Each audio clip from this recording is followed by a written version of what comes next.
Bhuj itself was an interesting place to explore, and the Tuppers often wondered about the effects of the devastating earthquake of 2001.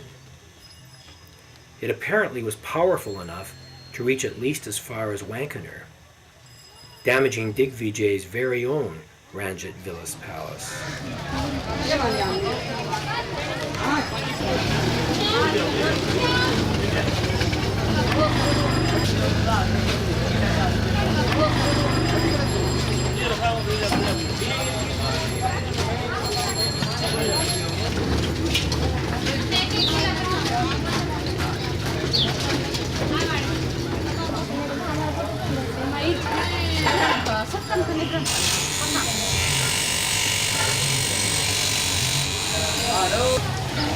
This is supposedly the street to Palagor.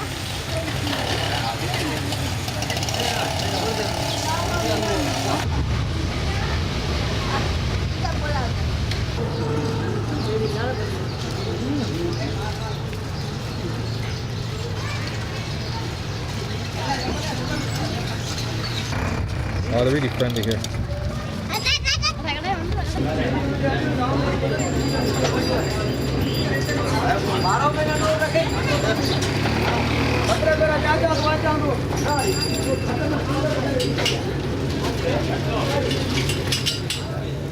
On their way back to Wankaner, the Tuppers saw a few of the Rabari Jats, a nomadic tribe that originated in the drylands north of the Great Ron. The ladies wear cheaper black cloth, saving the more expensive, brightly colored fabrics for their intricate, mirror-decorated embroideries. The menfolk, who wear white garments, are herders, who now wander the arid regions of southern Kutch.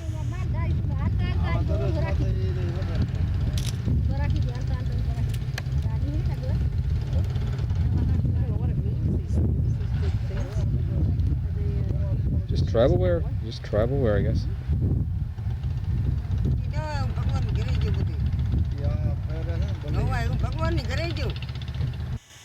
They briefly stopped off at Morvi to have a look at the town.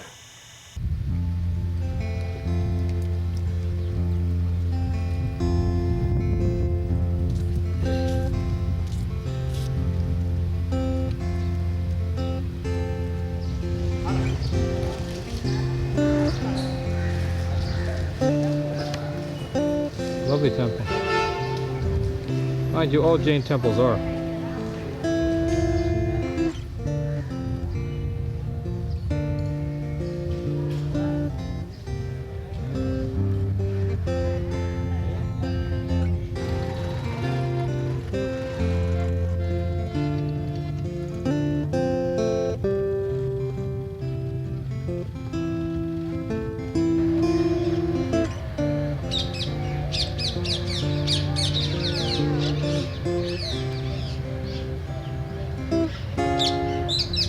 Just outside Ahmedabad. A carriage similar to the one outside the Enema Hall in Bhuj, Kutch. There was one at the Maharaja's palace as well, wasn't there? Exactly the same, right? Yeah, exactly. Sort of, yeah.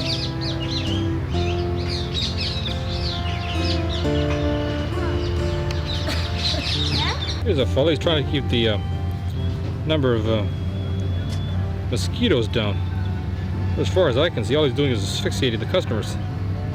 Ourselves, anyhow. Mosquitoes don't seem to care one little bit about it. They seem to be attracted to it, in fact. I don't see that it's very effective. It doesn't seem to be. In fact, they seem to be flocking to the smoke. They seem to. When the Tuppers returned to Ahmedabad, Jack decided to take them to Vishala village for a set-piece Gujarati vegetarian meal. Now, Jack had passed through the state once before, traveling by car from Ahmedabad to Surat via Vadodara. Having eaten at the restaurant on that occasion, he figured the family would get a kick out of it.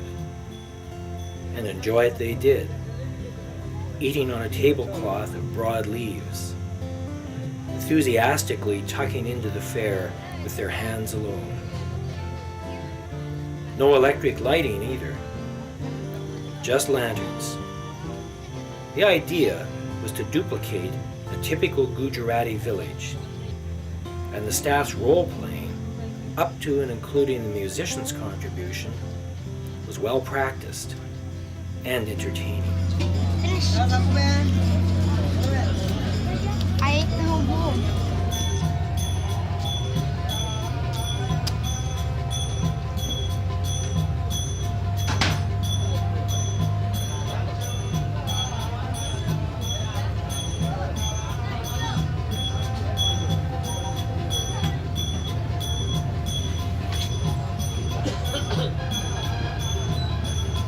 Okay, it helps, doesn't it?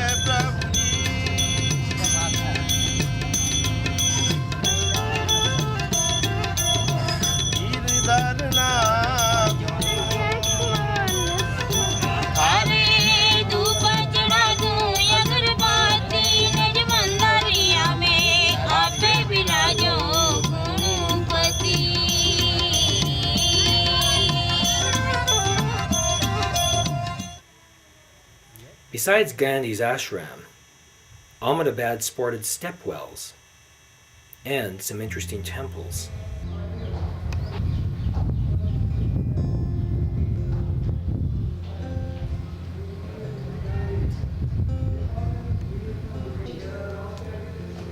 It very well be.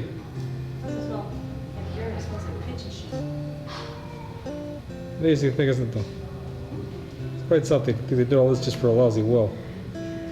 What happened before? There used to be water that come right up. Oh, yeah, sure. Of course.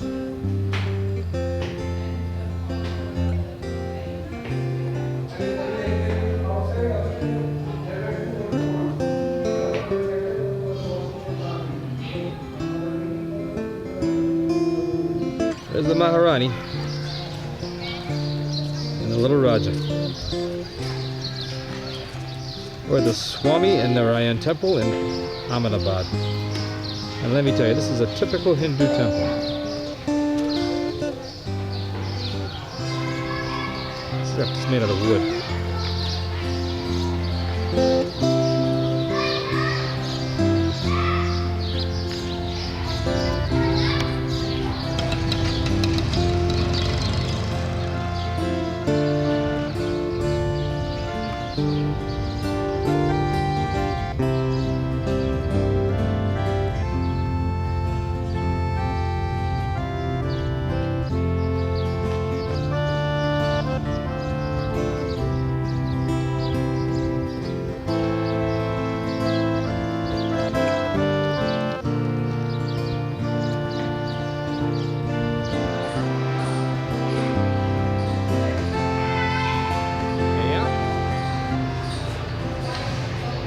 Matthew thinks it's pretty nifty.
While happy to troop along for the sightseeing, Matt was at least as interested in talking to their driver, having established something of a rapport with him during the close proximity of the journey.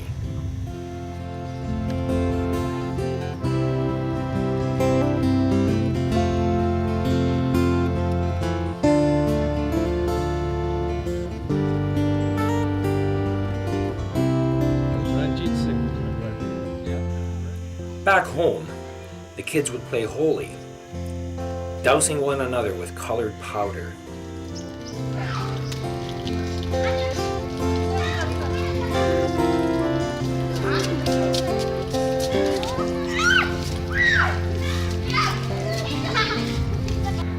D6 West End Colony. And it's the 30th of March, 1996. After just had a bit of face painting done. And I am now, There's the bougainvillea. which is on the video, but Matthew Looking lovely.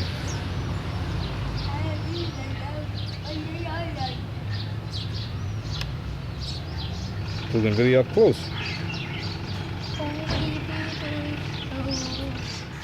Matthew would sample the weight of the chocolier's nightstick. There's Matthew with his friend the chocolate.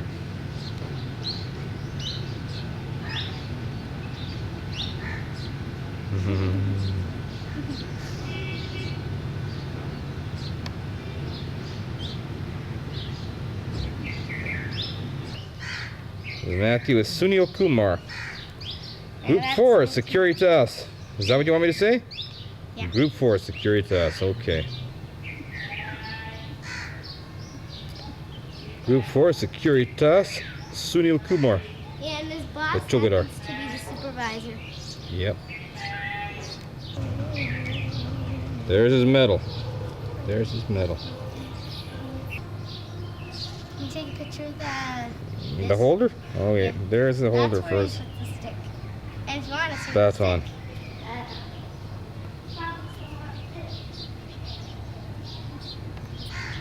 What?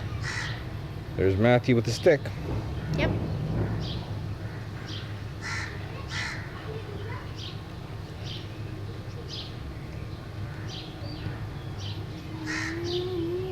And there we go.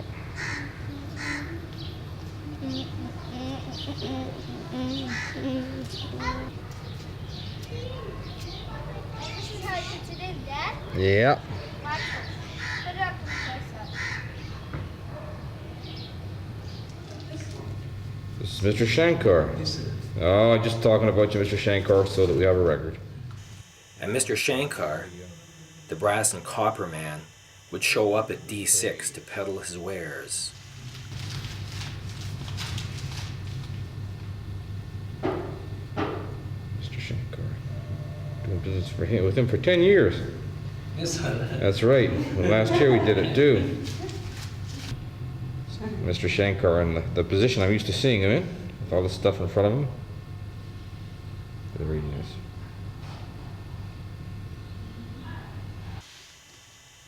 The family moved to Islamabad in the summer of '96.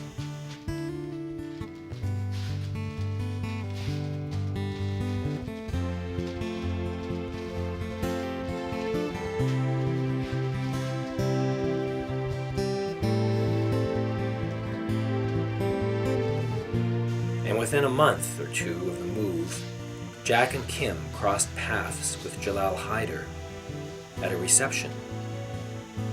They immediately hit it off and spent most of the rest of the occasion bantering, backwards and forwards. Jalal was so taken with the two of them that he phoned them shortly thereafter, suggesting the families get together for a walk in the hills next to the city. From that weekend on, Jalal was a regular visitor to the Tupper household, dropping by for chats whenever he got the chance. The rest of the Haider family, that's Jalal's wife Bina, their daughter Hira, and sons Ejalal and Daniel, would be seen less frequently. They'd make up for lost time when they joined up for trips.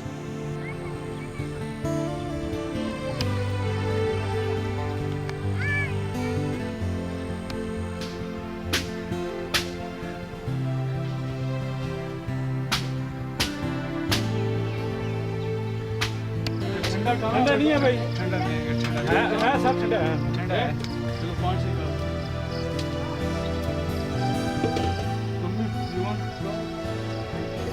सबको दे दो 6-7 निकाल अभी बर्फ है आपके पास ठंडा किया मैंने किसने उठा के मुझे ही दे दो। अब सबको दे दो ना एक और दे दो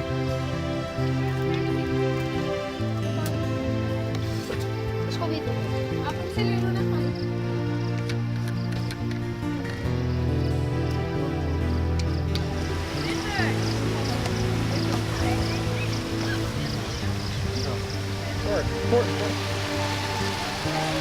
भाई और जगह नहीं है कोई बच्चा फिसल गया कहाँ से हैं कहाँ से हमको इधर से फिसल ना जाए। कोई फिसल गया बच्चा से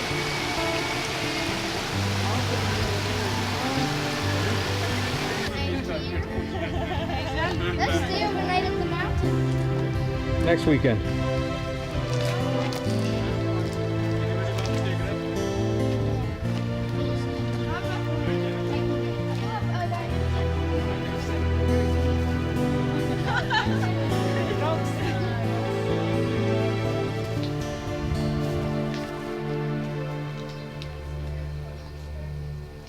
ये रास्ता है यहाँ।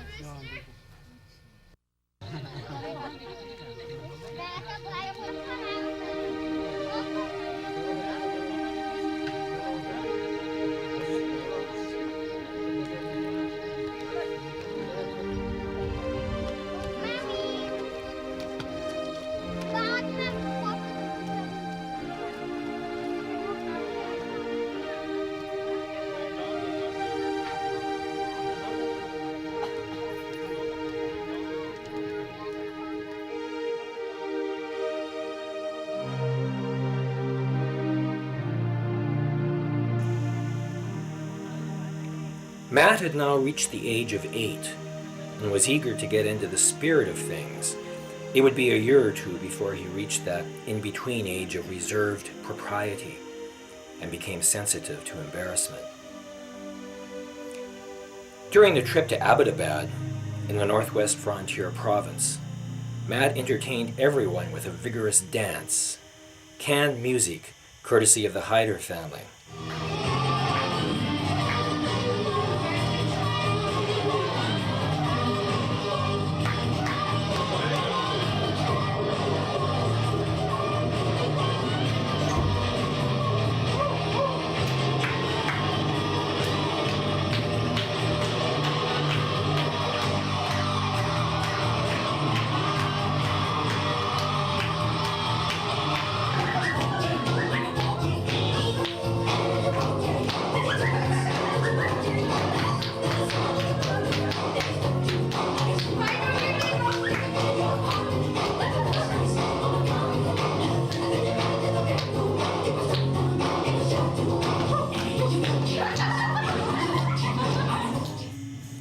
During that same trip, there was a visit to a Sikh temple.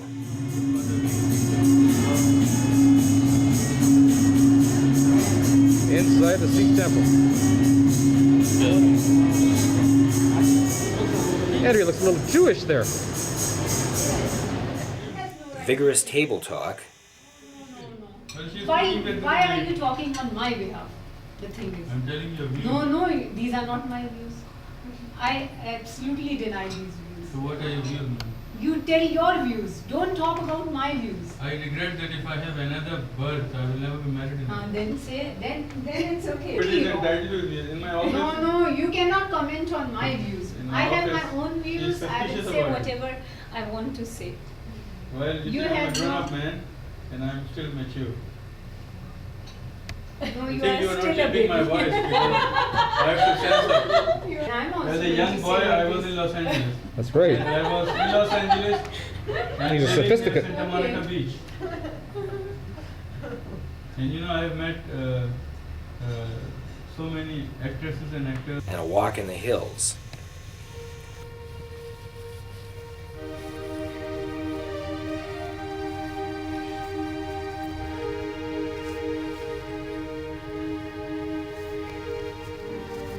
Burning a lot of calories. you're burning a lot of fat. There's not a butterfly. Where's Angela? She's in the slip on the top of the mountain. Will you take some sweets?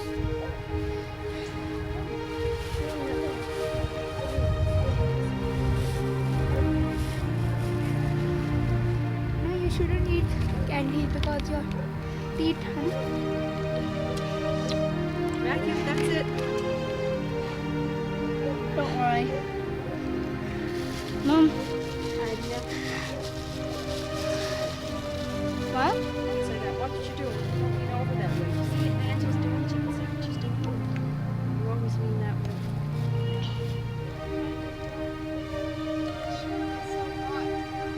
Ah, poor honey. You wanted to go up the mountain. She said, what's this? I thought we were going up a mountain.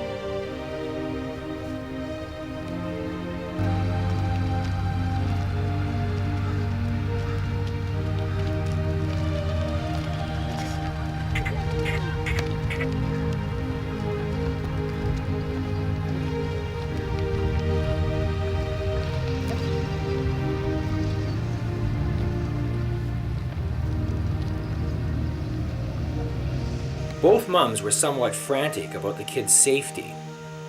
A hailstorm was in full force when they arrived in Tandiani, and once it subsided, the steep grounds were more than a little slippery.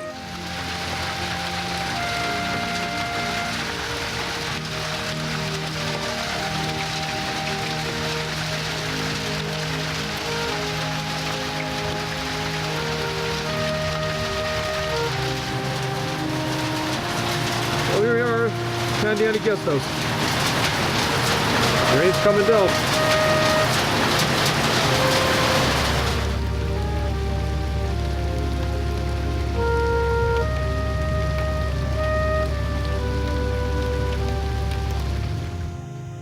Jack fondly recalls the curious way Matt walked when wandering about Tandiani.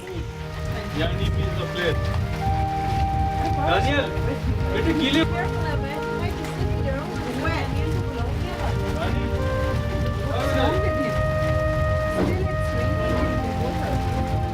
Yeah, that's good.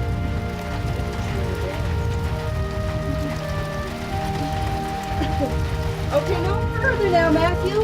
No further. Danny, Daniel. Daniel, नीचे नहीं बेटा गीले हो जाओ. Damian. Matthew, वो जला Dani. Daniel. Not that there wasn't an antecedent or two. At the tender age of 6, his mannerisms in West Keppoch were somewhat unique as well.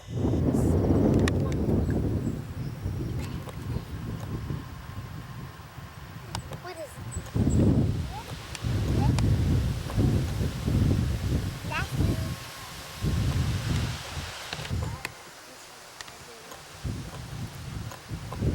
Matthew just turned 6 about a month ago. 22nd of June, to be precise. Matt would do that thing with his stomach, too. A reliable crowd pleaser everywhere. Within a few weeks of their return to Islamabad, the Tuppers and Hyders were off again on a trip to the Khyber Pass, ending up just beyond Landi Kodal at the Afghan border. Although the latter part of the journey took them into the federally administered tribal areas, they were bivouacked in Peshawar, on the northwest frontier side.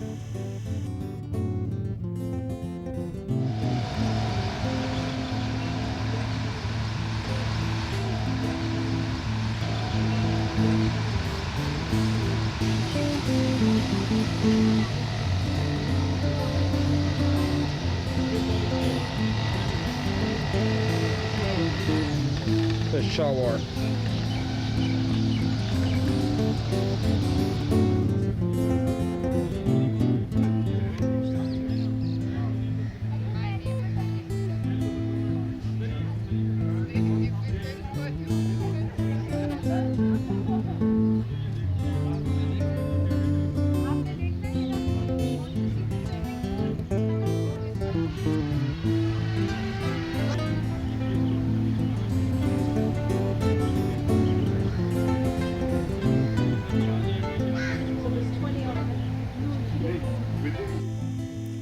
Their Peshawar hosts, the Shinwaris, treated them to the flag ceremony. It was all the more entertaining for having the look of an impromptu, improvised performance, with the bugler appearing particularly unrehearsed.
On the trip from Peshawar to the Afghan border, the Tuppers noted pillboxes on either side of the road, a frank reminder of the martial history of the area.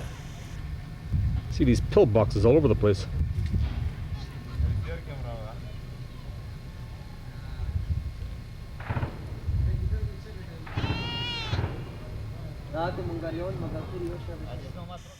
And at the border, the numbers 1, Tupper, you can even take these army men who are standing upstairs. All right. And there we have the number 1, which apparently indicates that belongs to Pakistan. Move along a little bit here.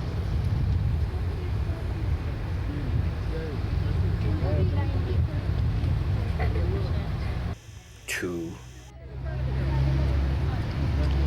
This is Afghanistan over here.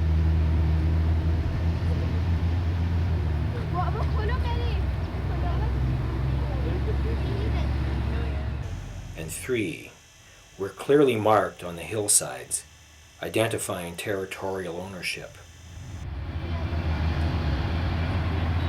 We're so close to the edge, it's dangerous. There's the number 3, which again is Pakistan. Take these army men upstairs. Oh,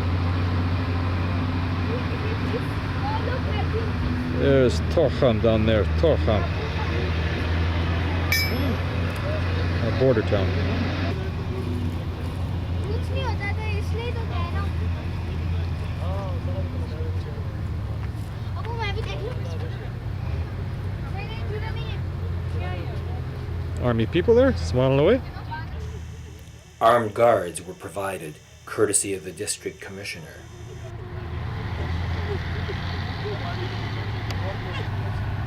Let's see what is in. These are the train companies. बंदी हो रही है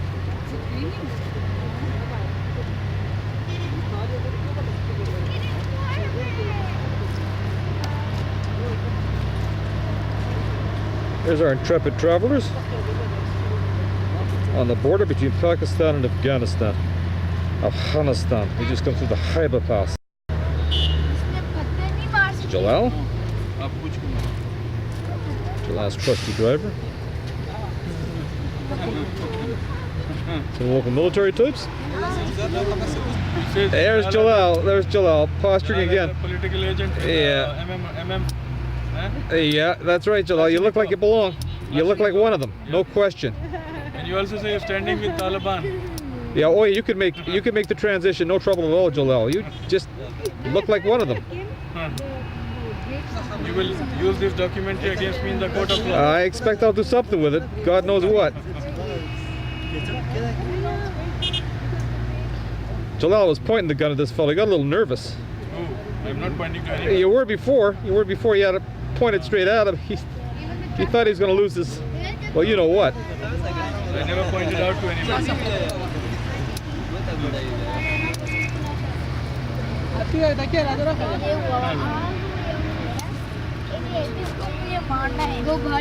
Zoom. No, no, no. Ajjo. No, nahi, nahi. Here you have some people that are smuggling. Smuggling seemed to be a primary source of income for the locals, and you could see the miscreants exchanging goods in the valley on the Afghan side. Photography was restricted, probably because of the openly visible lawlessness, more than for reasons of security. Even cyclists, peddling for all they were worth, were part of the system. Paid by the trip, these outlaw couriers could not afford to dally if they wanted to make money. Part way through the return journey to Peshawar, traffic ground to a halt. Permission to bypass the stalled traffic had to be negotiated. Jack wisely steered clear of the proceedings, keeping his own counsel. And in no time at all, they were once again on their way. He had no idea what actually transpired, but Jalal was likely only half joking when he advised Jack what had tipped the balance. The officials running the roadblock were told that Jack was an important dignitary who had to be facilitated. What's it called? Lundy Kodal? Lundy Kodal. Apparently can't stop here for some unknown reason. Quite an adventure back there.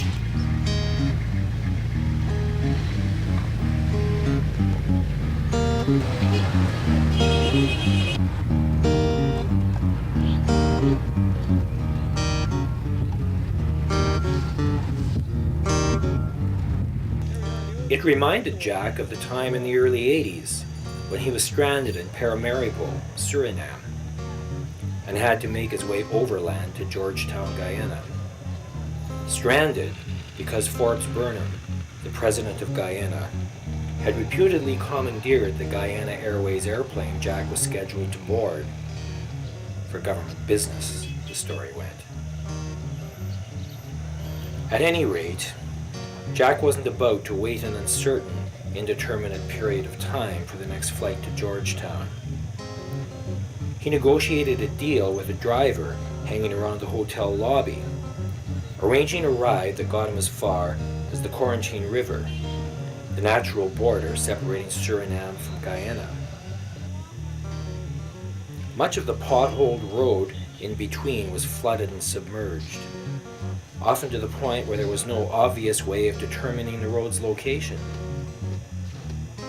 And the driver would stop at every bar he came across, or so it seemed to Jack, both to exchange gossip with the mangled and hard-bit denizens, as well as to replenish his stock of rum and beer. Courtesy, of course, of Jack. Maybe the driver needed drink to develop and sustain a state of grace, to divine the location of the road, to foster the courage to carry on through to the border. Shots of rum straight up, with beer as a chaser, a questionable fuel that caused Jack no small amount of consternation. Not that Jack had any choice in the matter. The pee stops were frequent, because Jack too was imbibing. He was in a state of high excitement and needed sedation to handle the stress.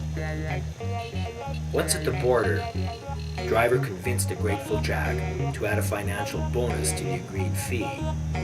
Jack then booked a room at a local flop house and settled in for the night. The next day, after ferrying across the river as a foot passenger, Jack again had to find transportation. In view of the heavy demand for taxis, Jack was puzzled to find the drivers actively soliciting his business, undercutting one another in the process.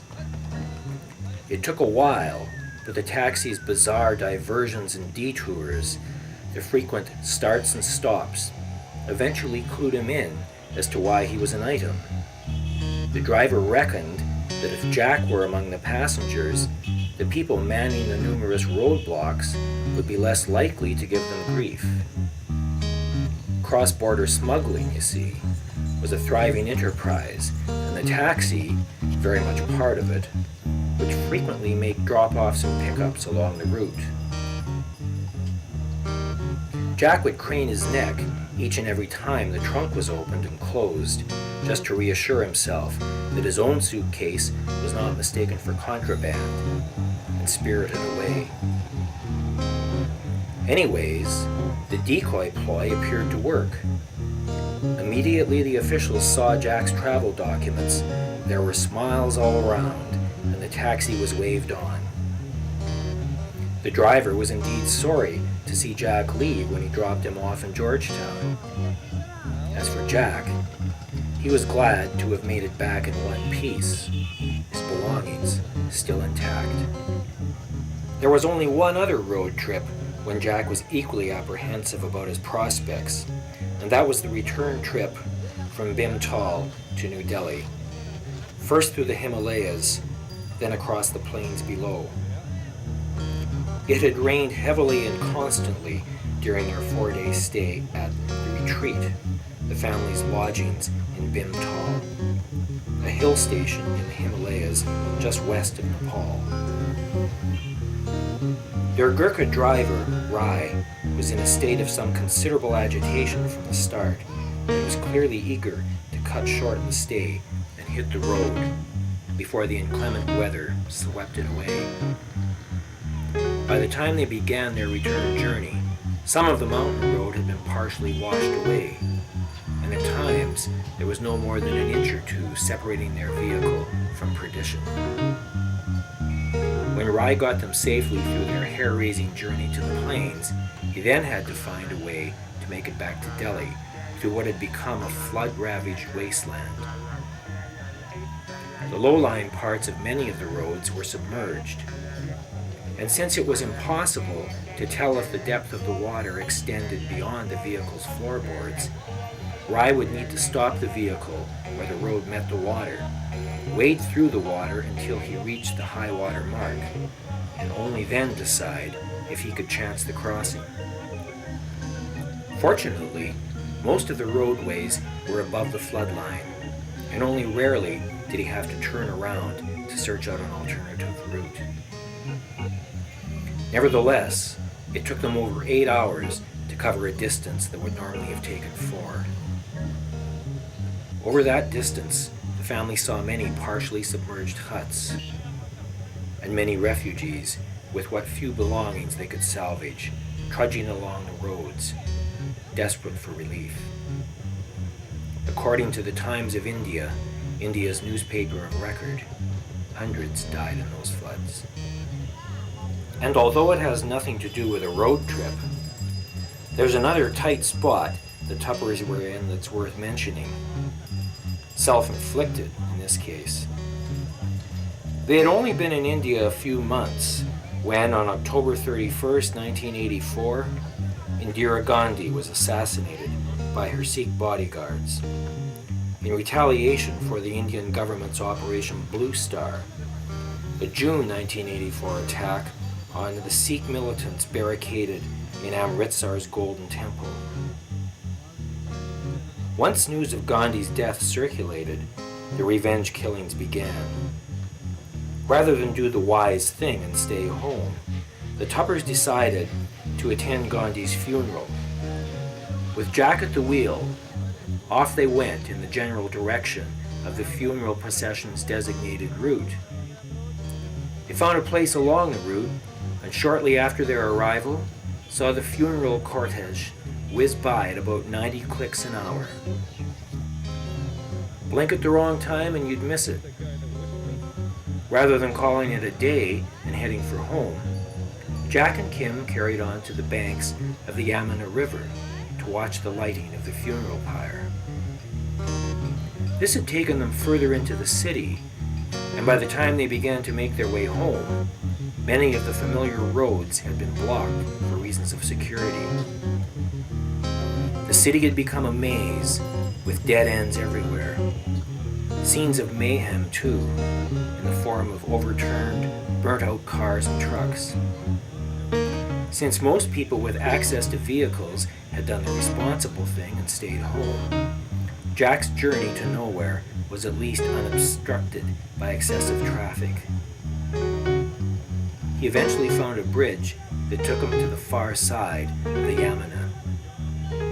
It was pitch black before he managed to find another open bridge that would get him back across the river into familiar territory and home to West End Colony. Just in time, too, because all bridges leading into Delhi were closed at some point during that night of death and destruction. It would not have been a good time for Jack and Kim to be stranded in the open. Enough of these extended digressions. After the surreal night drive out of Peshawar, the family proceeded on to Islamabad, back to the normal routine of life in the city.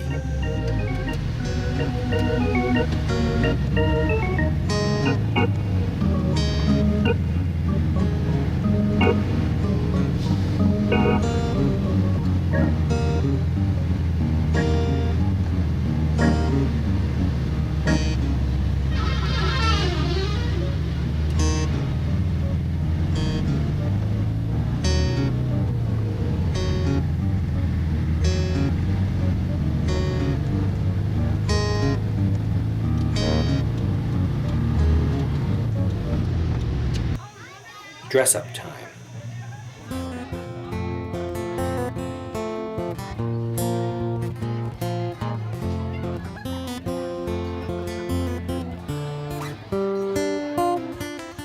And plank fighting at the International Food Fair.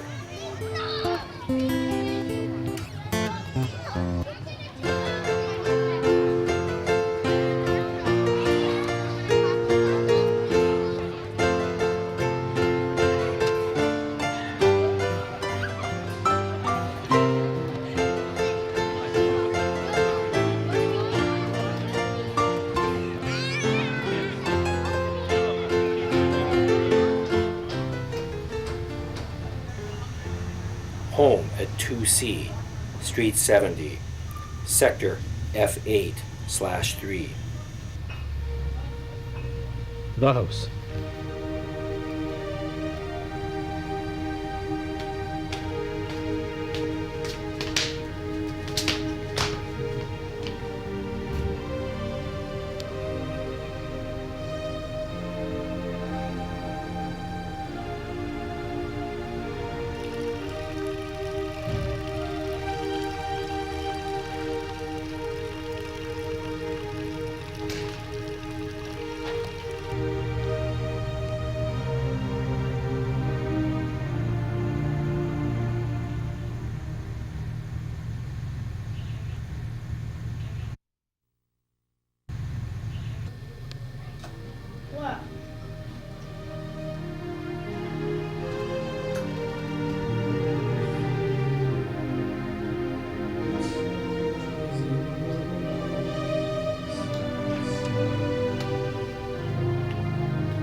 Okay, it's the 26th of October 1996.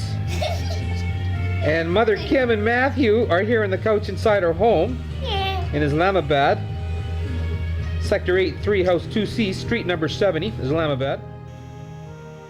And Matthew, looking positively angelic at the International School's Christmas concert.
The trip to Keller Kahar, just north of the Jhelum River, afforded an opportunity to see a more traditional salt mine, the underground mine at Kara.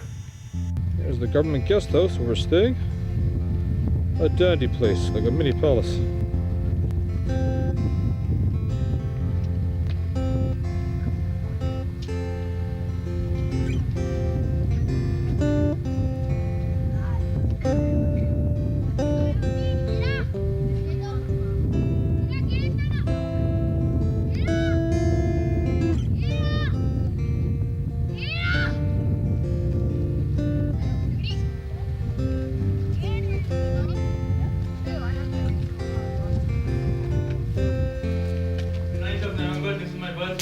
Oh, happy birthday. How old are you, Jalal?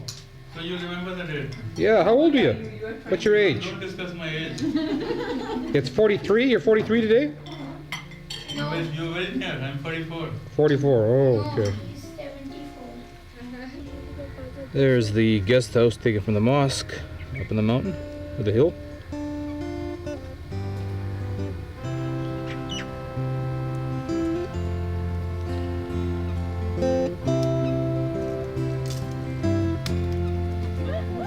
He's not paddling right now. He's just doing like this. When he's paddling, he's just the hands.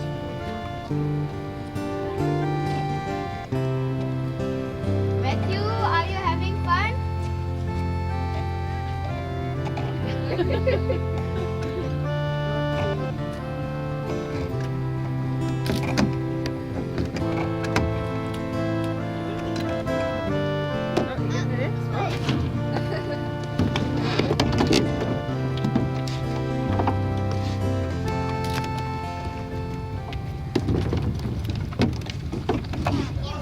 Well, we're inside the salt mine now, boy, and there's the pilot. There he goes.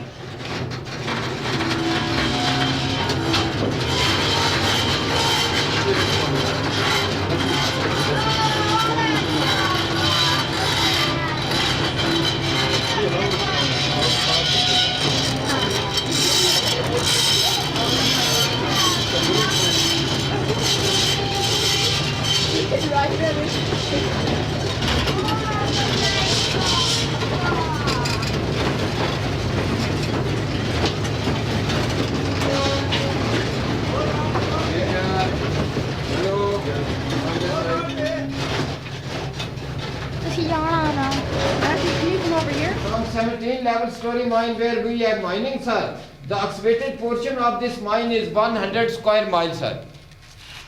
But there is no suffocation problem. Just you have standing here from the top of the mountain 1900 feet deep. This mine have, yes sir. Also, you are standing here from the top of the mountain 1900 feet deep. Below. And you have came inside mine from main entrance on this point 2500 feet.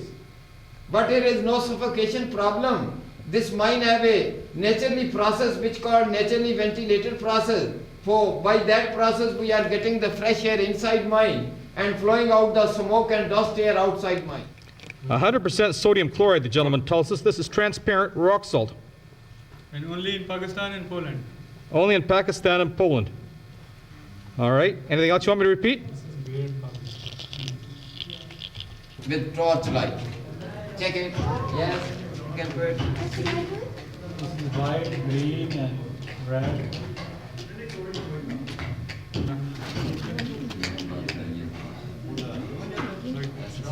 This one's good. This one's good.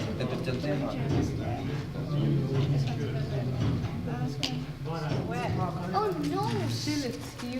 Continuous dripping from the roof. Stalactite. Is that a stalactite or a stalagmite? This is a stalagmite, It seems to be coming up from the ground. Stalagmite.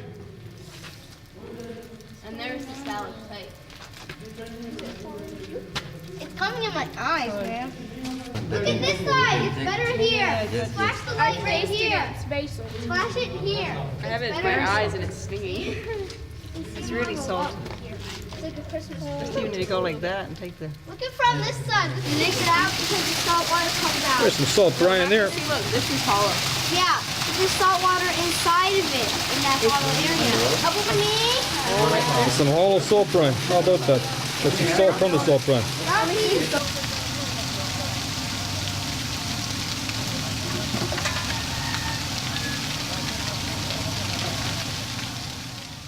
It also gave the mothers yet another occasion for frantic concern, on an escarpment lined with deep crevices, any one of which could have swallowed up the kids if they ventured too close. There's a huge crack in the earth up here.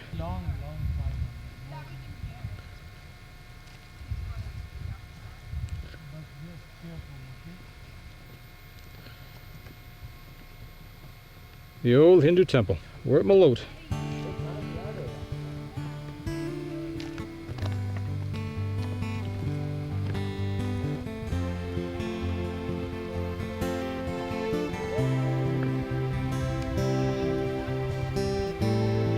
This temple's over 1,000 years old.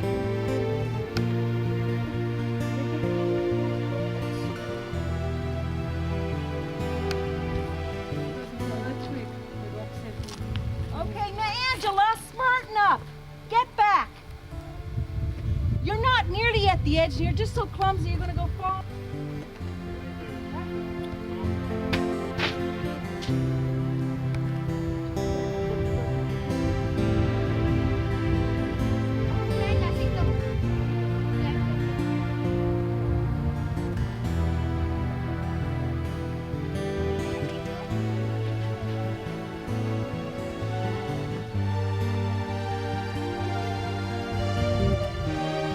It's a mini Grand Canyon. Right. Been to Grand Canyon? Never have. Get back. Andrea, don't go that close. Even if I keep it, that too has to be.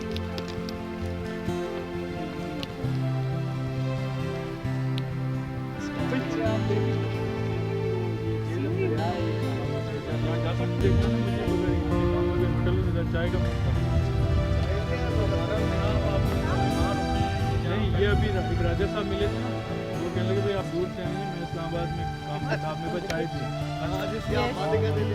अभी वो कहते हैं क्या होगी चाय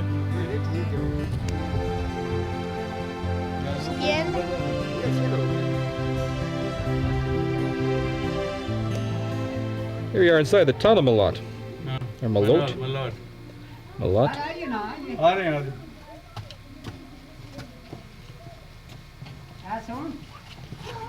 Just below the escarpment where the temple is. This gentleman's been... is only one route you must be having a big It's big garage. But it's wooden. It's not this. This is. अच्छा I like wooden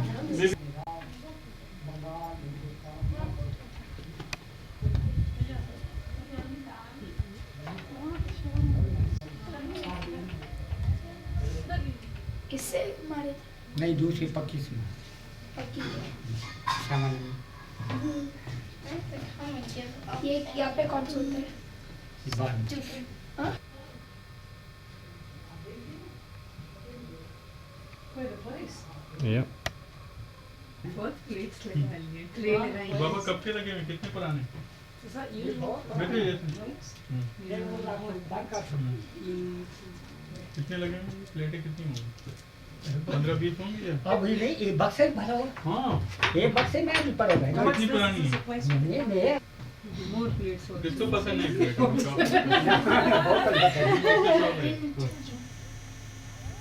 They also came across a portion of the unfinished freeway to Lahore, an unimpeded passage that travelers were happy to use as a pedestrian thoroughfare.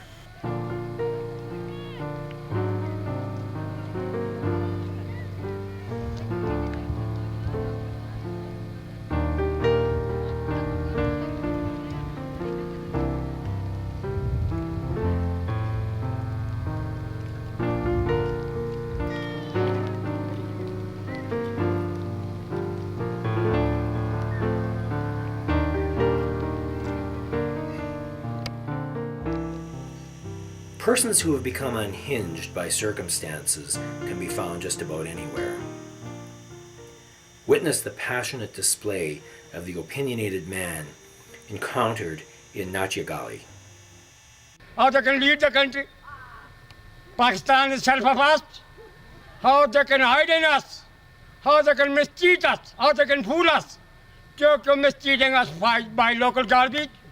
And you are feeding local garbage. Well, that's a passionate statement. A passionate statement. The place was ideal for horseplay in the winter snow, a commodity you wouldn't normally find further south in Islamabad.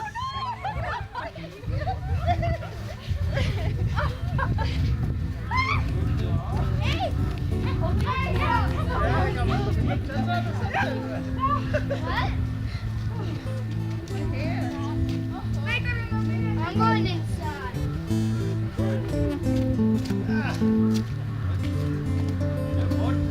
Dad.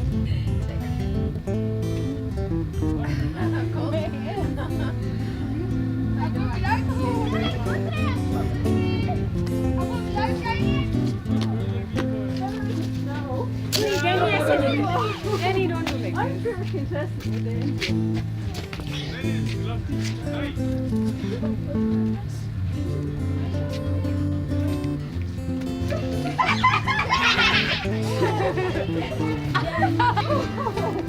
Got her, hey. Hey, we get the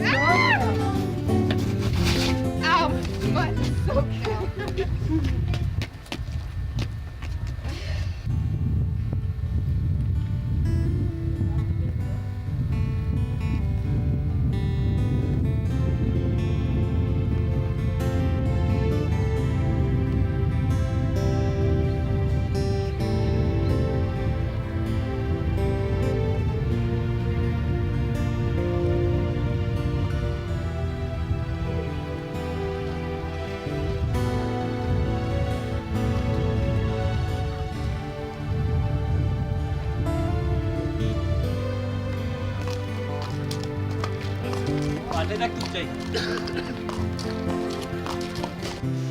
It was March of '97, and the family was once again ready for a foray into Southeast Asia.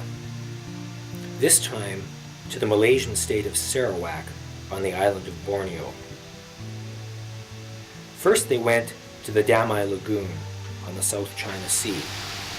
The 18th of March 1997, near the Damai Lagoon Resort, near Kuching on the coast, Sarawak.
then to Kuching.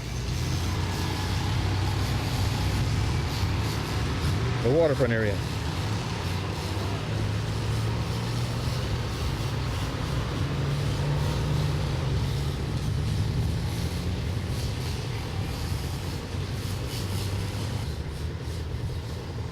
Istana, the governor's residence. It's the 20th of March 1997, by the way.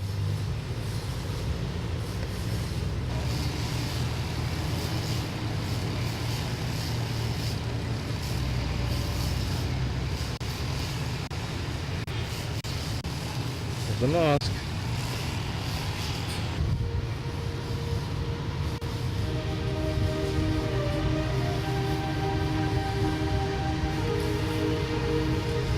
Art museum.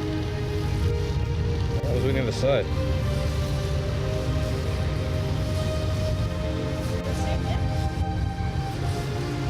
See the drains they got there for the water?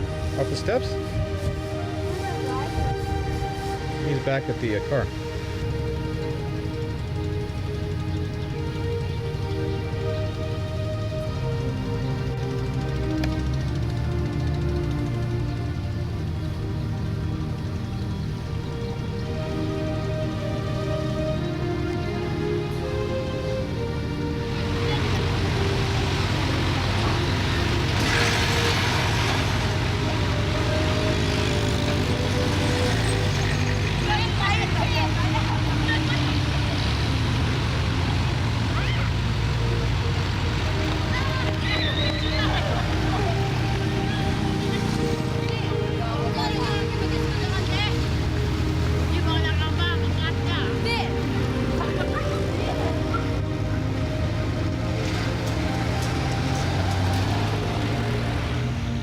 And from Kuching to the coastal city of Miri.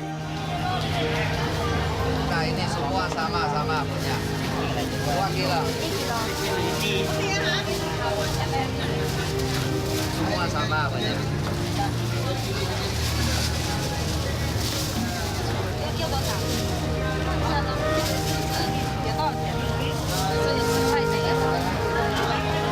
Sama singkong 2 kilo. Sama singkong 2 kilo.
And finally on to the interior village of Mulu.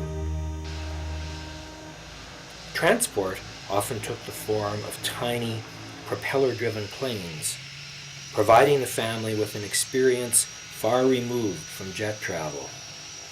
During high winds, it was a white-knuckle type of intimacy, a jerky, up-and-down exposure to the enveloping skies.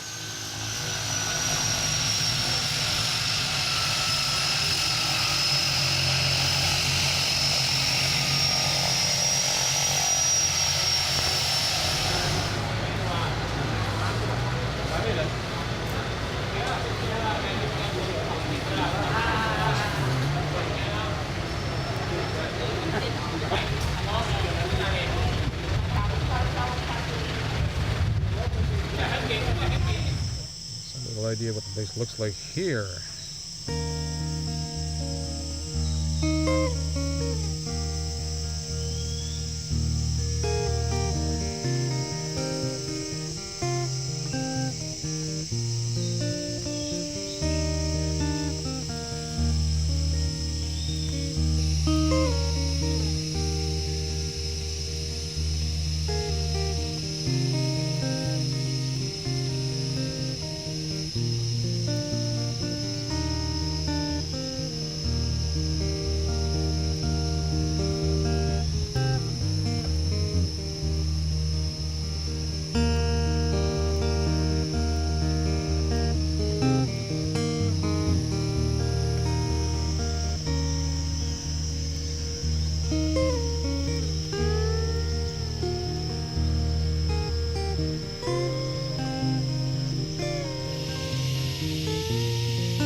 There's the intrepid adventurer, Nancy Kim.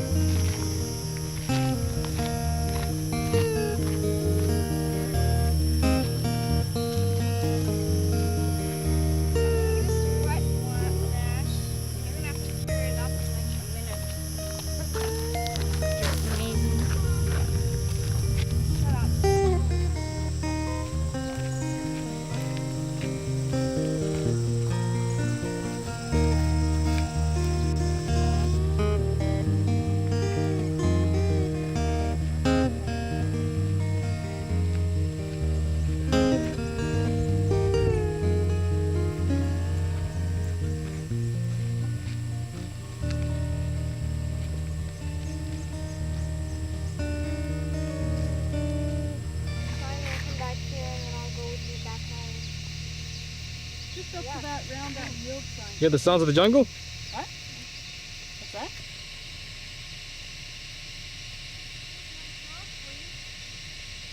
Can't we go now?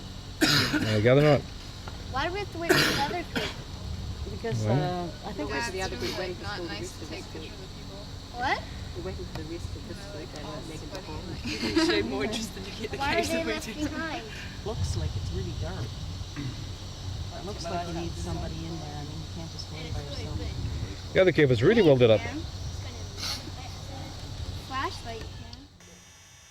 Jack recalls staying on at the caves to see the bats emerge to hunt, and afterwards apprehensively returning to the family's accommodation on foot through the jungle in the pitch dark.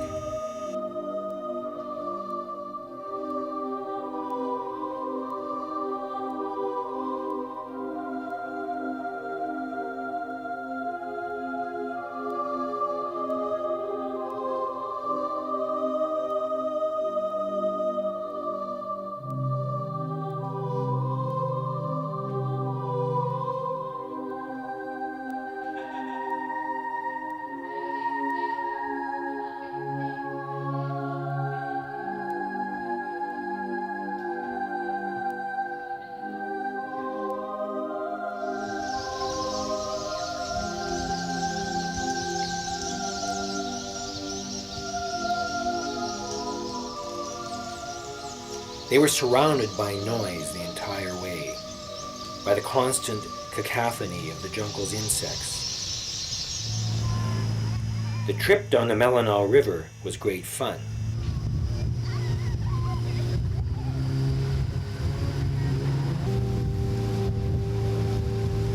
The 25th of March.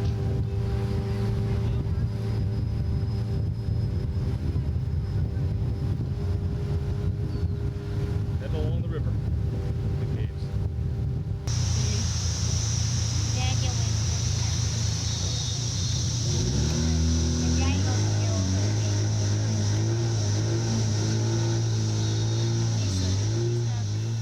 The rains had been sparse that year, and the boat would often touch bottom.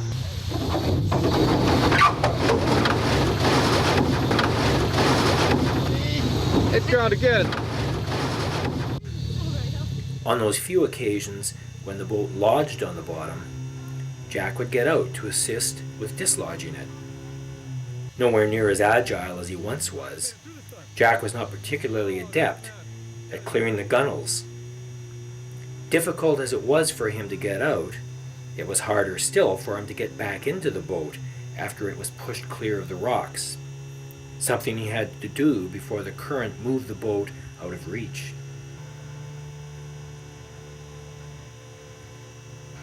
Jack was consoled, in his struggles, by the appreciative mirth of his fellow passengers.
Hitting ground again, dead stop.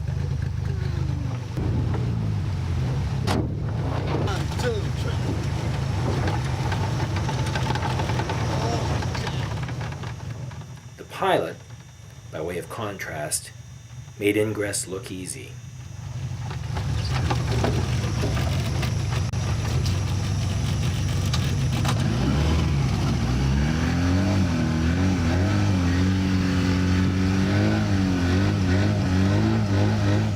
Jack and the family had a couple of Pakistan trips left in them. One to Lahore, the other to Saiwal, Nice place. both south of Islamabad in Punjab province, and both taken together with the Hyder family. Jack recalls enjoying one of his finest outside-the-home meals, certainly of any he had in Pakistan, at the Deputy Commissioner's home in Okara.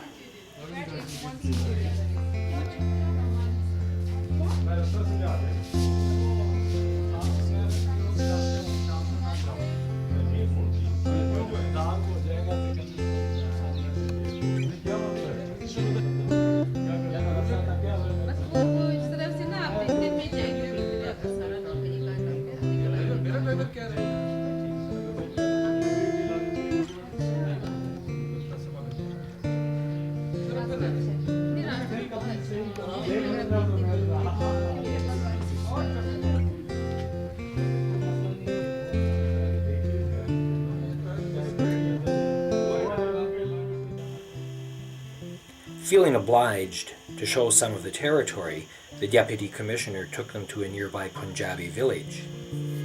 Yeah, the butchering's done.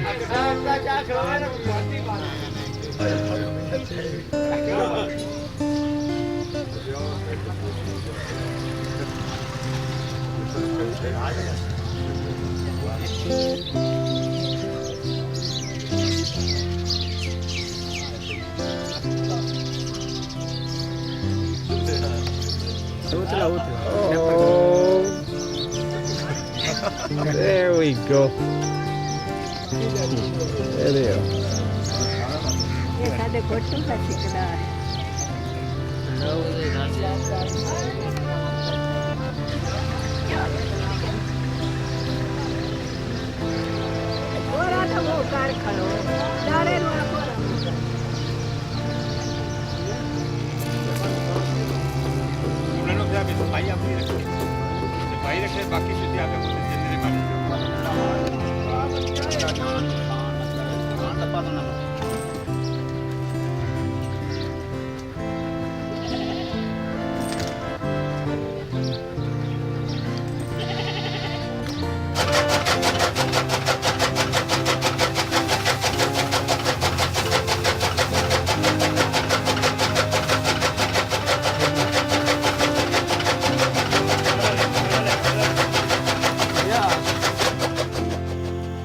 The old city of Lahore was quite something, particularly since they saw the place during Eid, the time of the great feast.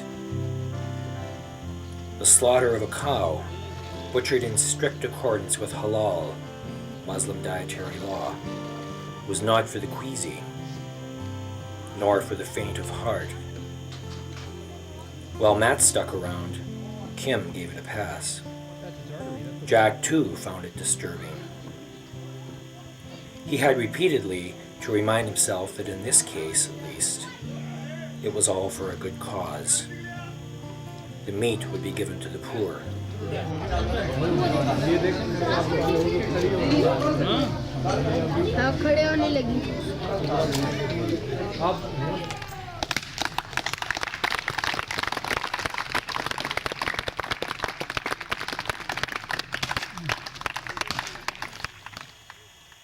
On the other hand, the border crossing ceremony at Wagah was pure, unmitigated enjoyment. The Indians and the Pakistanis would take turns trying to outdo one another, showing, through gestures and facial expressions, that their counterparts across the line were worthy of nothing but the surliest contempt.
Fortunately, it was a contest without winners or losers.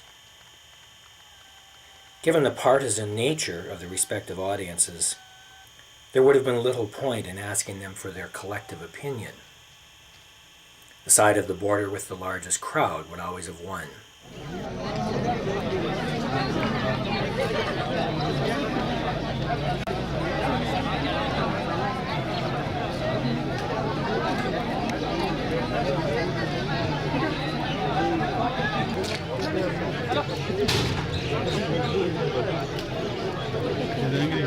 Yeah, I like that. Keep them out of control.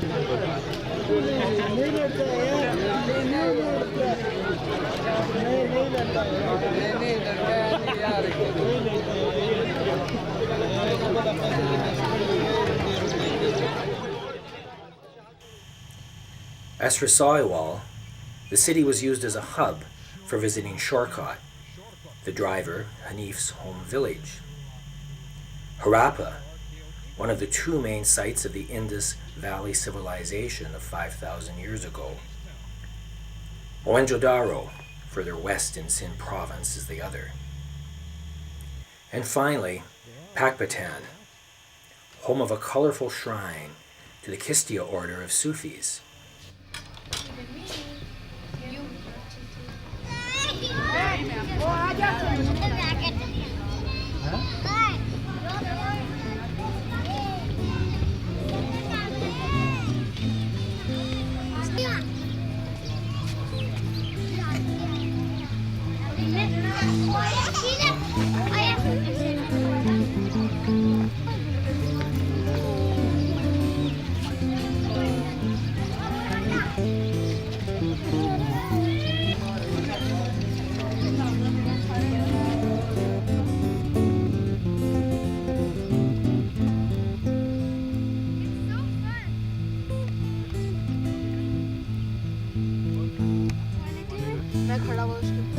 छलांगे मार रहा है ऐसे like इसको कुछ नहीं होता था इसको जैसे wonder what we're doing.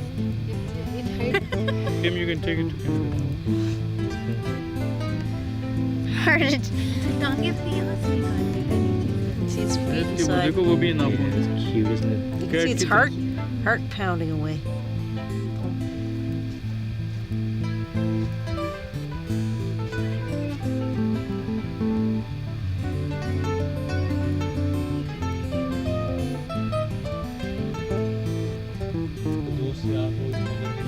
It's a fish farm here. पकड़ते कैसे हैं पकड़ते कैसे वो जाल लेके आते हैं जाल लेके जाते हैं आगे बाहर निकाल देते हैं Yeah, they probably do, huh? But that's all right.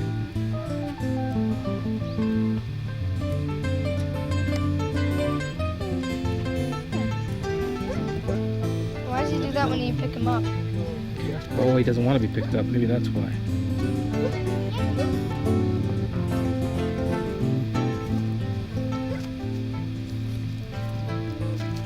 Mama. At Harappa, Jack and the family saw something that was completely unexpected. A tremendously long wooden coffin right next to the digs. And next to it, an enclosure containing what might pass for a sculpture of a cow's collar.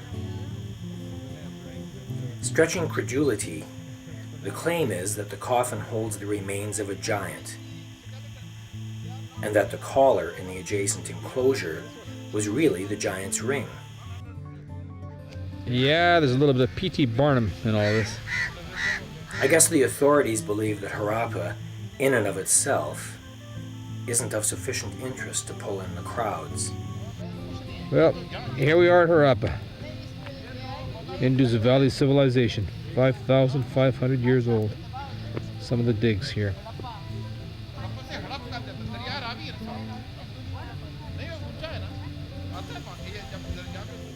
Another somewhat frustrating episode occurred on the road to Pakpatan.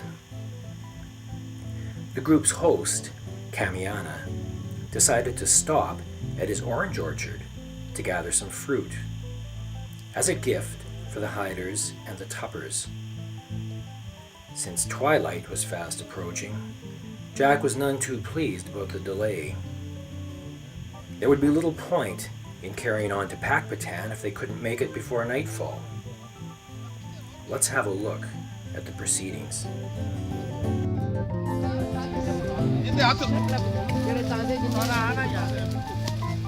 And he's helping. He figures this will take another 3 hours if he doesn't get in there and dig in.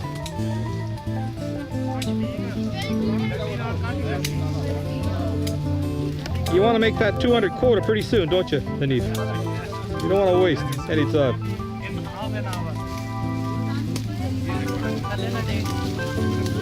These poor bastards, they've been told to pick 200 goddamn oranges and they're going to pick them if it kills them. Because they know the consequences of saying, I'm sorry, sir, enough is enough. They're going to beat the band, these guys.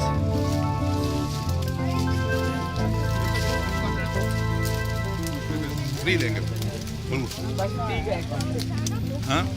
Stop. He's up here with the snippers now. No, एक पौधे से 1000 निकला 1500 होता है। एक आप ये गए ना, इसके साथ जो खड़े हैं 1000 से कम नहीं। कई उन्होंने तोड़े भी होंगे। वो प्रोजेक्ट है, वहाँ रखे जा सकते हैं हम जल्दी जामुन इतना जबरदस्त। Drop it out of the trees. Angie, indeed.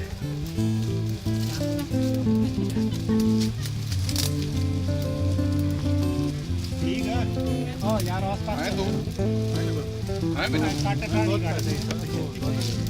तब वो ये फूड उसमें हो Got enough oranges in that bag? I think you could probably put another 20 or 30 in that bag. अच्छा दूसरा बैग का दोनों हो गए दोनों पीछे हो जाने लगेगा। नहीं तो मूवी बन नहीं रही है तेरा सही तरह तोड़ आप थोड़ा साइड दोगे तोड़ आ देखे ना ये इधर नहीं सुनो ना ओए कितने बोरी दूधी Not an orange shall remain on this tree. बोरी कितने है बस बस लेना पाओ कितने है चल हम जल्दी या उनके पास एक बंदा होना खराब हो रहा है वो नहीं रहने अब तोड़ना यार ट्रेन ना तोड़ उतर चलो चौक दे और जगह ट्राली जिन्ना ना लाओ ओ यार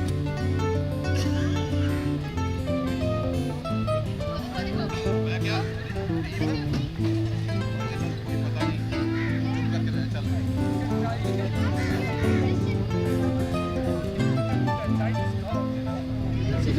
What's he doing? He's waiting. No. हम जा रहे हैं ना तो कम हो गया तो बड़ी प्रॉब्लम थी मैं तो आ रही थी वापस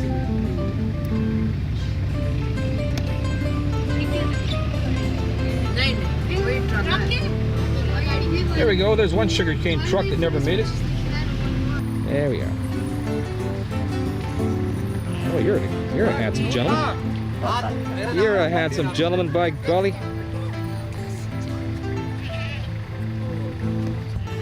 Yeah, that's right. Holy smokes.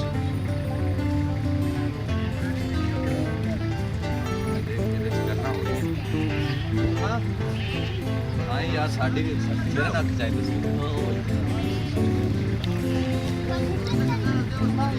ऐसे आए थे जी साढ़े तभी सब This is something else. Am I happy or what? There we are. Yeah, shit. God, your own neighborhood.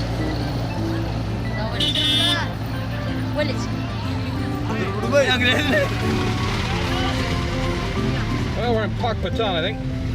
Yeah, I think that's where we are. The shrine of Pakpatan. The shrine. Yep, you bet.